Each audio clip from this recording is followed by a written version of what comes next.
Dear friends, it's wonderful to feel that we are again back together, even if it's on Zoom, for another joyful few days through the help of the Chicago Conference. Celebrating the life of Abdul Baha, a personality who dedicated his entire life to promoting what humanity requires in order to arrive at the stage of its collective maturity, was the focus of last year's conference. This year, some of the implications of attaining this stage of maturity are discussed. Within this context, I will share with you a few thoughts, and I thank the Board of Friends of Persian Culture for this opportunity. In my presentation last year, I spoke about this Baha'i perspective that humanity, having passed through the early stages of its collective life, is now standing at the threshold of its collective maturity. I remember mentioning this particular related point as well, that just as an individual entering the age of maturity questions the validity of many of the norms of the childhood period and searches for fresh criteria to fulfill the needs of his or her new life, the world of humanity, upon entering the threshold of its collective maturity, also faces the truth that bygone standards, accepted traditions of past centuries, and social structures and institutions of previous ages no longer have the necessary efficacy to satisfy the requirements of transformation into a new life in which the earth has become as one homeland and the entire human race its citizens. I hope you will find useful the presentations made at this year's conference regarding some of the implications of the transformation humanity is and will be going through as a result of standing at the threshold of its collective maturity. The overall implications of this transformation are many and cover a wide range of topics, from individual rectitude of conduct to relationships of all kinds, from issues affecting everyone's life to a number of topics dealing with social systems such as governance. One of these implications is the need for a new understanding of certain fundamental concepts, most notable among them the concept of power. And such understandings would bring with them the necessity to examine some of the related methods and approaches commonly practiced in the life of society. Significant among those related to the concept of power is that of methods of decision making. I intend today to offer a very brief explanation of my personal understanding of the Baha'i writings related to the concept of power and to a process called consultation, a process that encompasses a method of decision making befitting a humanity coming of age. Before commenting on the issue of power and on the methods of decision making, I like to mention 2 points. One, we will not have time to talk in details about the concept of power. Those interested, I suggest study a book by Paul Lample entitled Revelation and Social Reality. The second point, please remember that the Baha'is, on the one hand, respect those who, out of a sincere desire to serve their people, choose to pursue political aspirations and engage in political activities. But on the other hand, themselves will not, under any circumstances, affiliate with political parties, become entangled in any partisan issues, or participate in programs tied to the divisive agendas of any group or faction. The way power and its operation in the human affairs are conceived impacts our understanding and ability to act and address social issues. Schools of thought differ the way power is perceived. It is, however, true to say that many aspects of power in today's world arise from the frictions and competitions present in various aspects of human relationships. Power is generally seen as a zero-sum game in which the power of one side comes from the weaknesses of the other. The winning of one is achieved by the loss of the other. Power is seen and sought as a means to control others. In the Baha'i writings, power is presented as a force that emerges from relationships built in an organic manner based on oneness, on love, on harmony, and on cooperation. The power of unity is a good example. Baha'u'llah says, "So powerful is the light of unity that it can illuminate the whole earth." The power of love is another. Consider the relationship between a mother and her child. In this relationship, if the paradigm is that of the power of love, the issues are those of care, support, sacrifice, responsibility, guidance, etc. But if this same relationship is seen in terms of a power struggle, then the issues become those of control and freedom, authority and obedience, monitoring and trust. Thus, we can readily discern how seeing things in the light of a power struggle can indeed misrepresent our social realities. Power in the Baha'i writing is seen as a means to empower others. So, in view of what I mentioned so far, a humanity coming of age and in need of learning how to establish a pattern of life based on the principle of the oneness of mankind, the Baha'is believe must necessarily re-examine the conception of power and, in the light of a new understanding of it, reorganize its affairs. In such a re-examination, the Universal House of Justice says, clearly, the concept of power as a means of domination, with the accompanying notions of contest, contention, division, and superiority, must be left behind. The House of Justice then adds, this is not to deny the operation of power. After all, even the cases where institutions of society have received their mandates through the consent of the people, power is involved in the exercise of authority. And then it makes this amazing statement.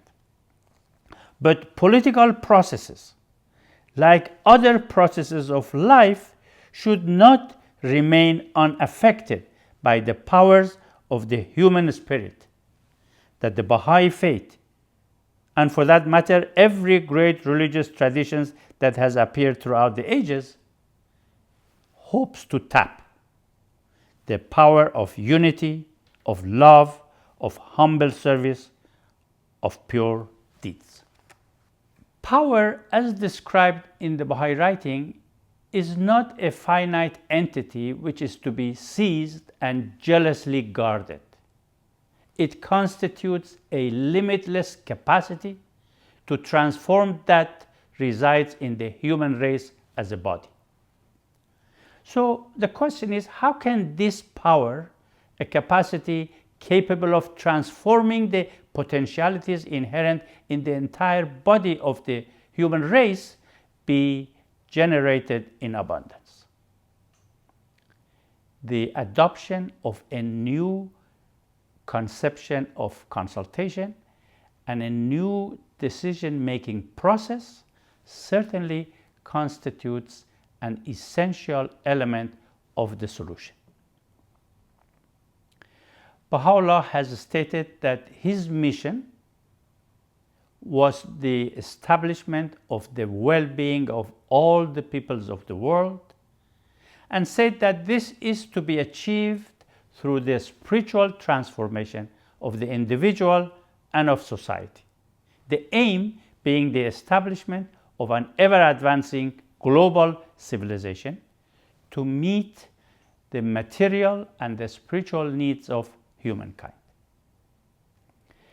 He has assured humanity that by his revelation all things have been made new, that from two ranks amongst men power has been seized, kings and ecclesiastics.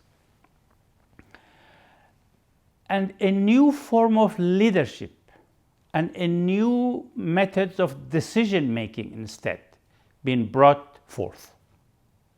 That God has given to humanity all that is needed to achieve his mission. As a result, by the virtue of his teachings, humankind now has a framework for action and is capable of building the world anew. As an element of this framework, he enjoins on his followers a process called consultation, a way of decision making and managing affairs that is coherent with oneness. He explains that no man can attain his true station except through his justice. No power can exist except through unity. No welfare and no well-being can be attained except through consultation. The dictionary defines consultation as a meeting to discuss something or to get advice.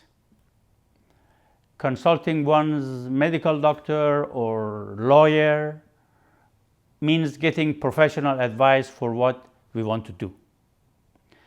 Consultation is also to discuss matters and make decisions or recommendations. This aspect of consultation has been in the bygone centuries generally regarded more as a moral principle. Religions of the past have praised it. Both the Bible and the Quran emphasize the necessity of consultation among the believers. However, Baha'u'llah asserts, through the movement of our pen of glory, we have, at the bidding of the omnipotent ordainer, breathed a new life into every human frame and instilled into every word a fresh potency. One of the words that Baha'u'llah has endowed with a fresh potency is the word consultation. Without a recognition of the oneness of humanity and without the strong conviction of the equality of men and women, consultations in the past have been confined to the elites and conducted under the influence of centers of political power and people of influence. For example, the opinions of the slaves and the non-believers were not sought. The views of women were not counted as equal. Only the privileged few were considered informed enough to have their views worthy of consideration. And with power being a force for controlling others, final decisions were often left in the hands of the one in absolute power. With the spread of Western democracy and the parliamentary system of government in the 20th century, and the use of consultation as a way of deliberation, debating, negotiation, or compromising on a subject, were seen as people's participation in the decision-making in areas that affect their lives. Observe, however, what is going on in the parliaments around the world today, where the representatives of the people discuss matters of social and political importance. These discussions often take the form of a debate between two conflicting and competing factions, with representatives obliged to vote along party lines rather than their informed personal views based on what each considers to be the best for the common good. And I have a question here. If today the blind imitation of religious clergy is rightfully rejected, why then is it acceptable that political parties can act as secular clergy, dictating to the people's representatives what their views should be on subjects of concern on the populations they represent? In these political debates, opposing views at times expressed in unbefitting and undesirable language are listened to, but are only accommodated superficially, and this only when obliged to do so. And this is not all. Other manipulative approaches to stay in power are employed. Mobilizing support for a particular view through propaganda, using a position of authority or influence to push forward an idea, consenting to the proposal of a group with the understanding that they will return the favor at a later date, inventing and bending news and information to advocate favorable or unfavorable views on a particular project, even pointing to the shortcomings of someone from the opposing side. And the battle in the name of consultation does not end here. Delaying tactics of various kinds are used to defer making a decision that is moving in the direction not in harmony with the party's desire, or even condemning a majority decision to undermine its implementation without concern for losing public trust in the whole system. What is the root cause of this situation? Is it not, to a great extent, a reflection of the relations that exist between different segments of society?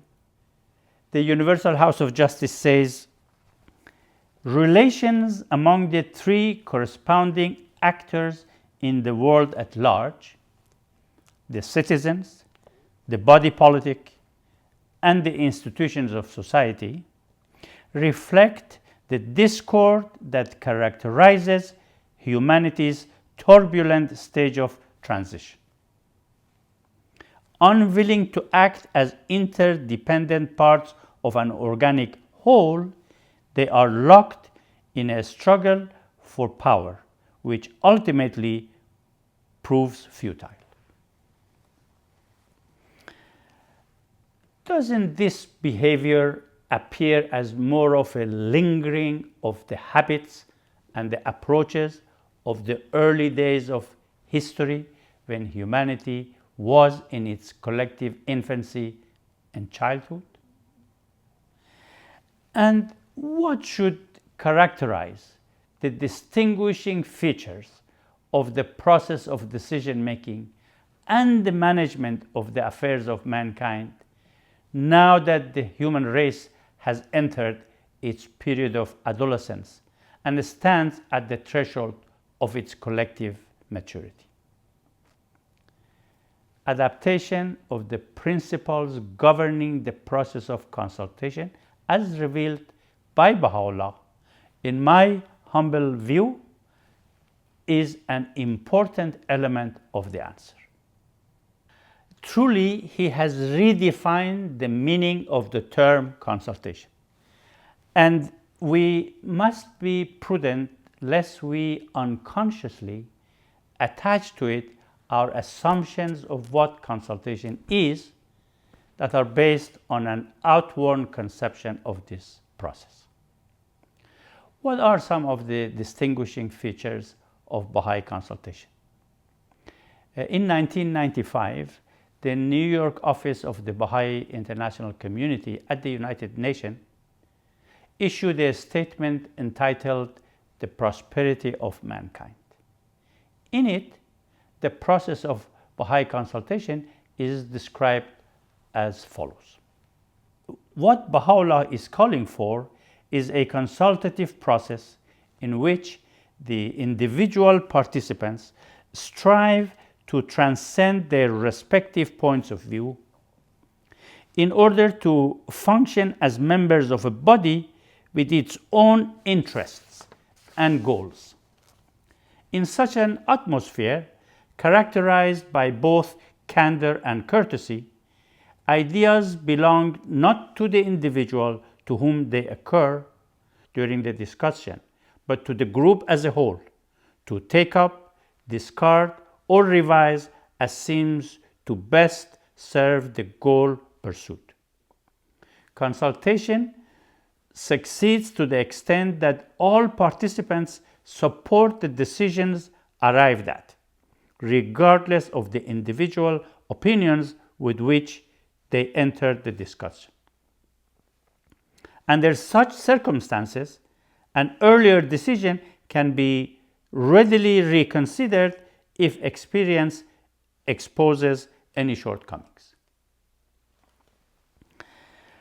In the same document, the purpose of Baha'i consultation is stated as arriving at a consensus about the truth of a given situation and the wisest choice of action among the options open at any given moment.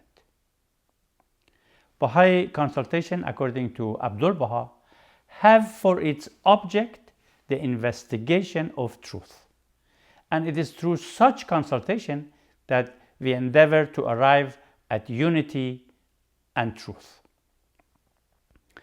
Abdul Baha explains some of the spiritual qualities which those participating in the consultation must strive to reflect.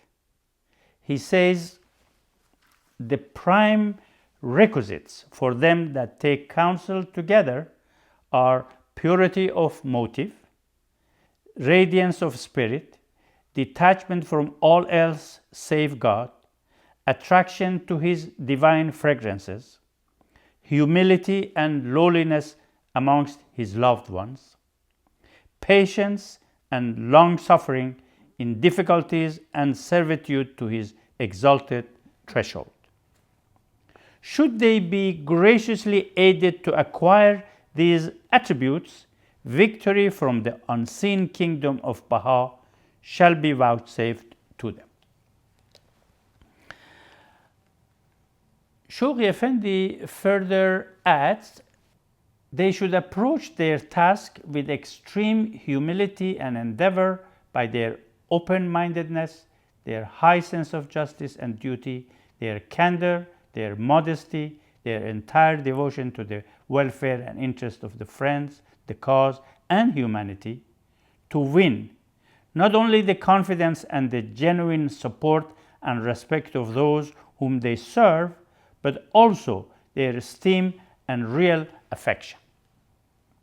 They must at all times avoid the spirit of exclusiveness, the atmosphere of secrecy, free themselves from a domineering attitude, and banish all forms of prejudice and passion from their deliberations. The Universal House of Justice elaborates on the Baha'i approach to consultation, saying Baha'i consultation is to be undertaken with the utmost love, sincerity, and unity. Its participants must come together in a prayerful attitude, seeking assistance from the realm of glory, expressing their thoughts freely, surrendering all attachment to their individual opinions, and giving fair-minded and careful consideration to the views of others in an effort to reach consensus. Abdul Baha advises us that should it be found in the course of coming to a decision that discussion has become prolonged or given rise to disputation, consultation should be deferred and taken up at a more propitious time. In the words of the House of Justice, a Baha'i consultation involves a free, respectful, dignified, and fair-minded effort on the part of a group of people to exchange views, seek truth, and attempt to reach consensus. An initial difference of opinion is the starting point for examining an issue in order to reach greater understanding and consensus.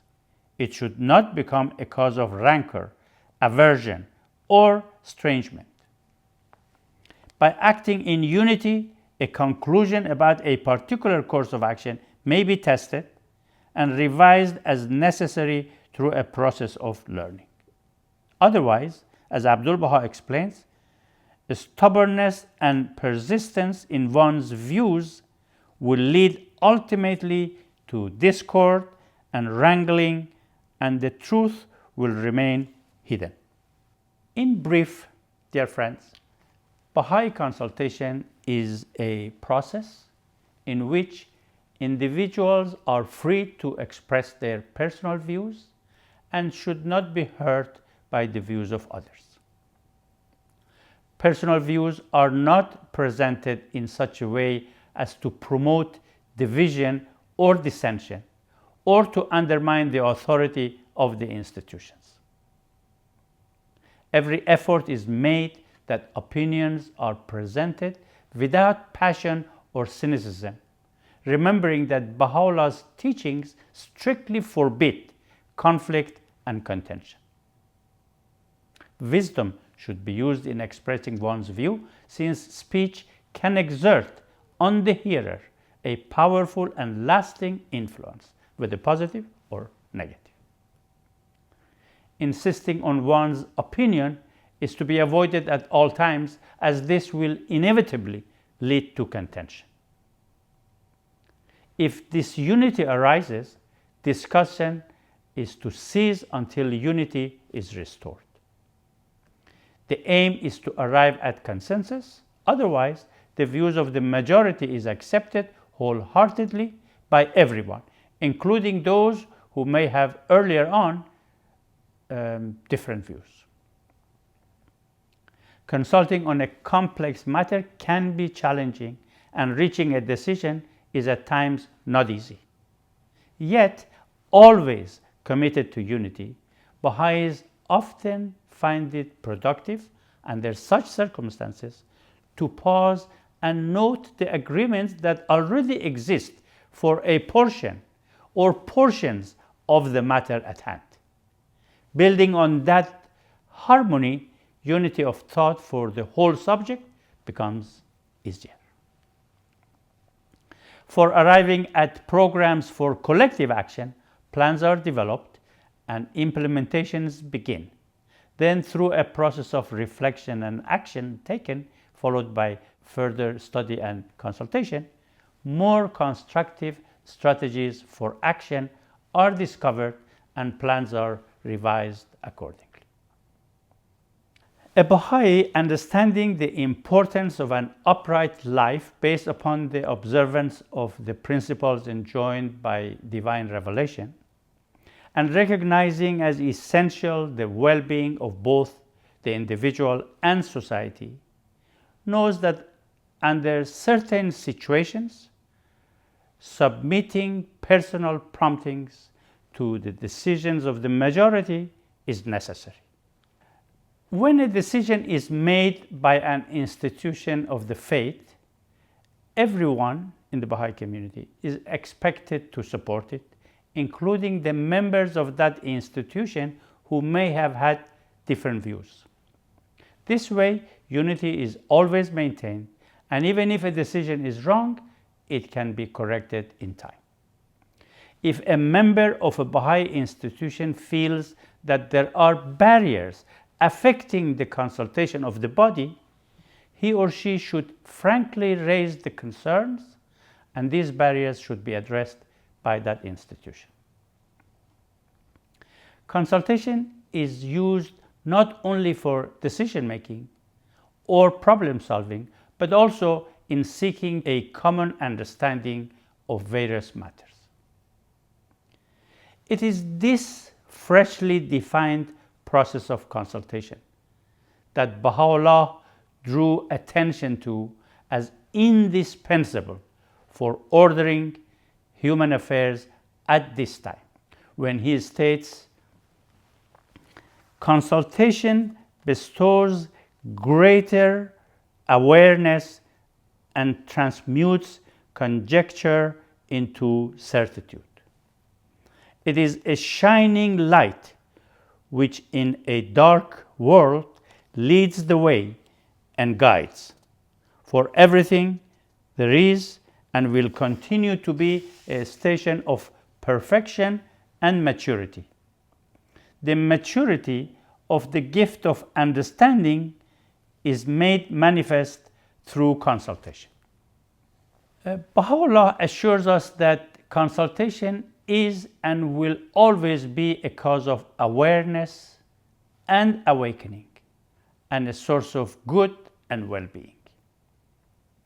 Abdul-Baha refers to consultation as the cause of great victories, ensuring us that it attracts the aid and bestowals of God. And in the words of the Universal House of Justice, consultation paves the path of individual and collective endeavor. The growth, progress, and enduring unity of the community are ensured by its practice. It is indispensable for the ordering of human affairs. We can see that a clearly defined approach to consultation, to decision making, and to the implementation of decisions made is among the laws and ordinances that one agrees to obey as one becomes Baha'i. The Baha'is, whether in their personal, family, and collective life, endeavor to learn how to have the discipline needed for successful use of the process of consultation as revealed by Baha'u'llah. There is no doubt that a vast contrast exists between Baha'i approach to consultation and the conflictive patterns of debates that tend to characterize most of the present-day discussions of human affairs. One views consultation as a method to arrive at unity of thought and action for common good, while the other is the voicing of personal views, often in opposition and in conflictive debates. One has a high standard of truth-seeking, while the other is often satisfied with compromises associated with ongoing power struggle. These adversarial methods and the entire apparatus of partisanship are fundamentally harmful to the purpose of a consultation that is meant to be one of the most potent instruments conducive to the tranquility and felicity of the people, and whose aim is arriving at a consensus about the truth of a given situation and the wisest choice of action among the options open at any given moment. Indeed, such a consultation cannot take root so long as the culture of conflict and protest widely prevailing in today's society acts as a hindrance to the flourishing of a process of collective learning to reconceptualize the management of human affairs based on oneness of human race and as the earth as one homeland. Yet, in views of the Baha'is, central to the task of reconceptualization of the system of human relationship is the process that Baha'u'llah refers to as consultation. Viewed in such a light, in the words of the Baha'i international community, consultation is the operating expression of justice in human affairs. So vital is it to the success of collective endeavor that it must constitute a basic feature of a viable strategy of social and economic development. Indeed, the participation of the people on whose commitment and efforts the success of such a strategy depends becomes effective only as consultation is made the organizing principle of every project.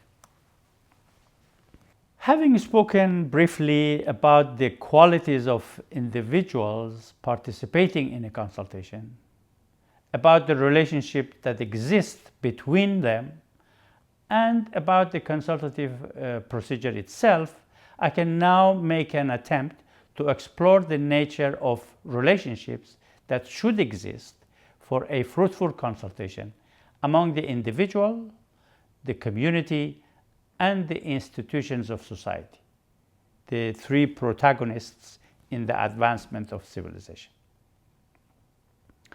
Committed to the prosperity of all, recognizing that the welfare of individual rests in the welfare of society at large, Baha'is shun partisanship and have no interest in competition for worldly power.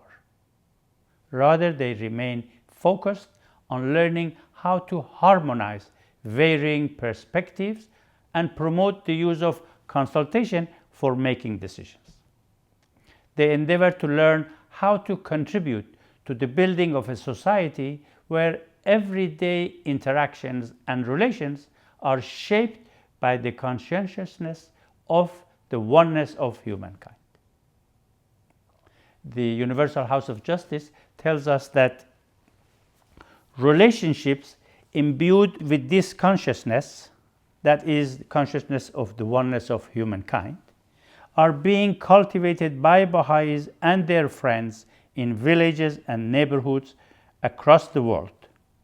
From them, that is, from these relationships, can be detected the pure fragrances of reciprocity and cooperation, of concord and love. The individual who wishes to exercise self-expression responsibly participates thoughtfully in consultation devoted to the common good and spurns the temptation to insist on personal opinion. A Baha'i institution appreciating the need for coordinated action channeled towards fruitful ends aims not to control but to nurture and encourage. The community that is to take charge of its own development recognizes an invaluable asset in the unity afforded through wholehearted engagement in the plans devised by the institutions. Under the influence of Baha'u'llah's revelation, the relationships among these three are being endowed with new warmth, new life in aggregate.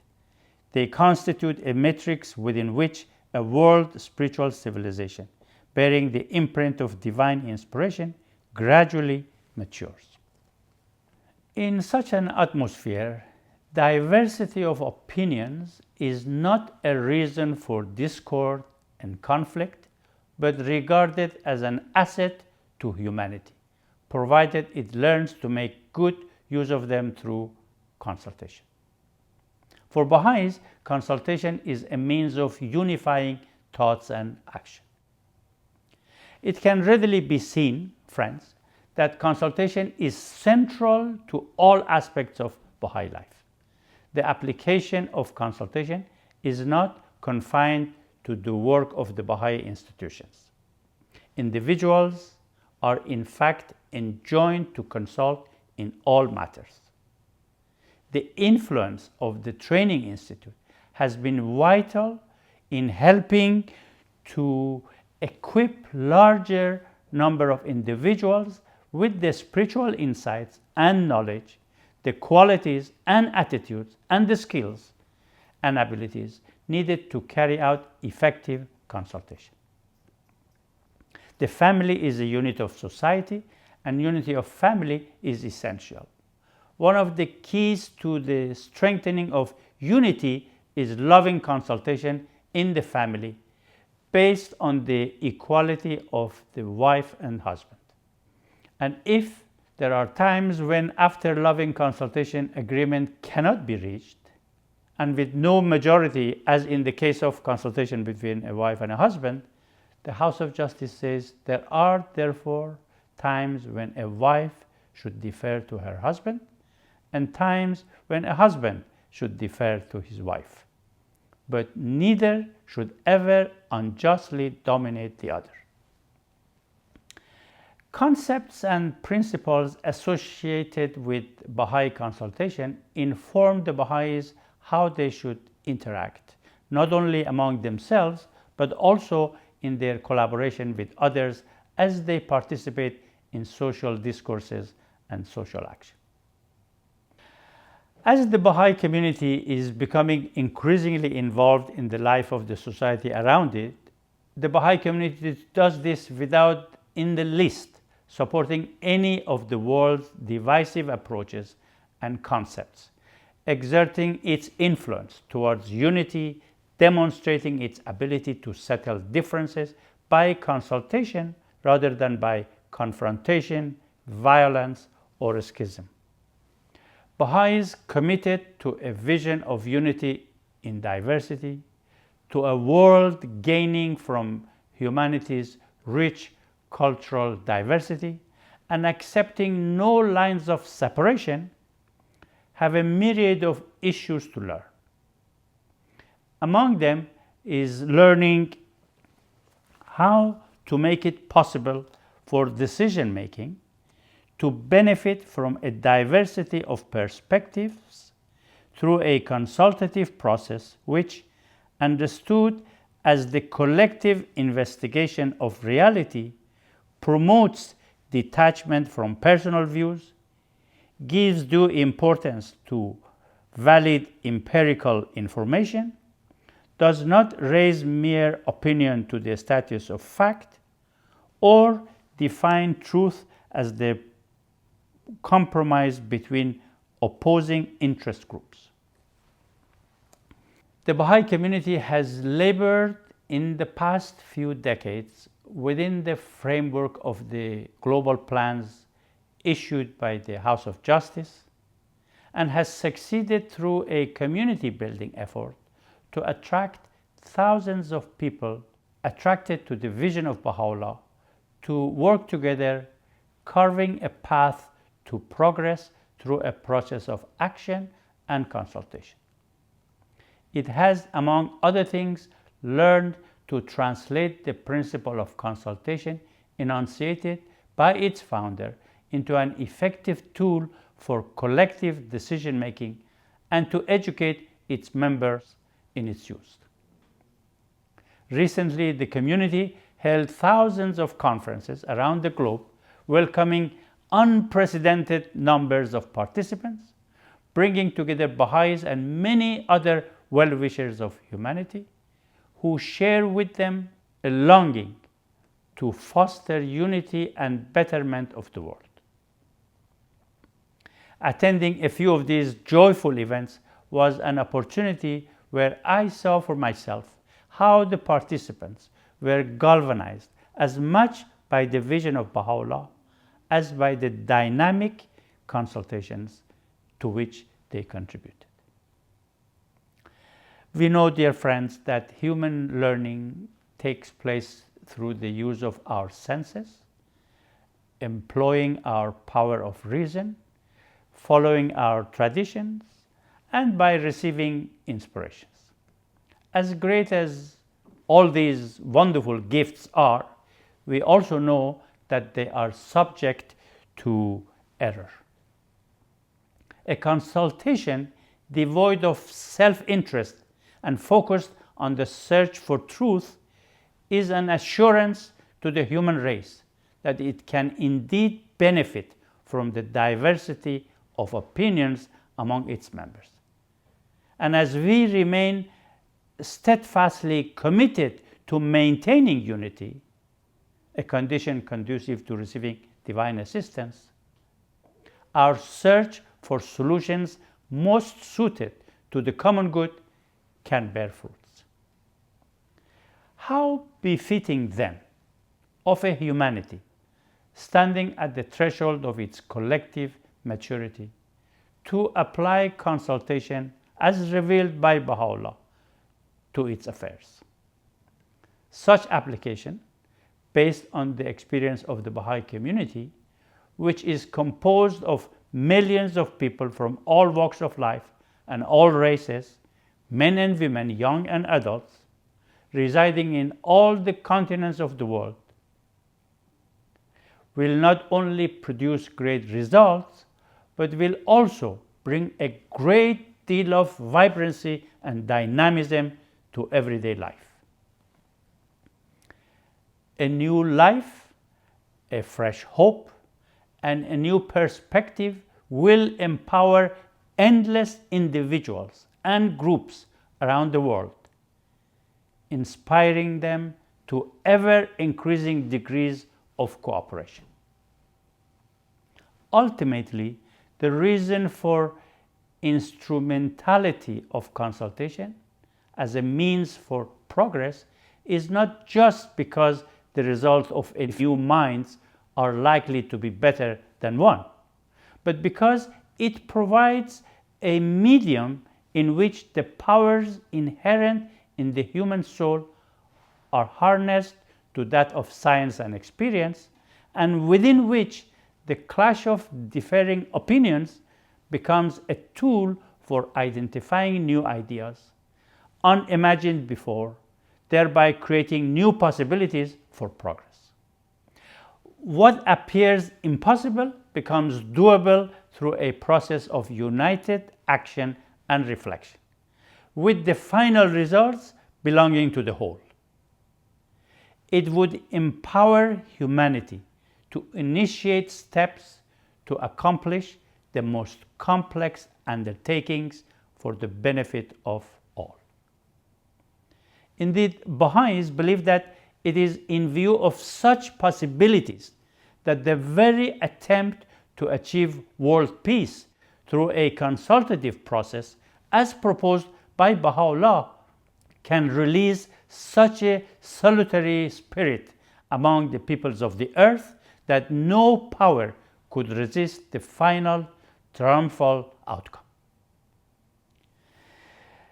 Every one of us, dear friends, regardless of our background or our circumstances, can make efforts to deepen our understanding of the nature of this consultation as an indispensable instrument in decision-making, not only for our personal and family affairs, but for the progress of our country and for the establishment of the oneness of humanity and the achievement of the well-being of all. Thank you so much for your attention, and wish you a wonderful rest of the day.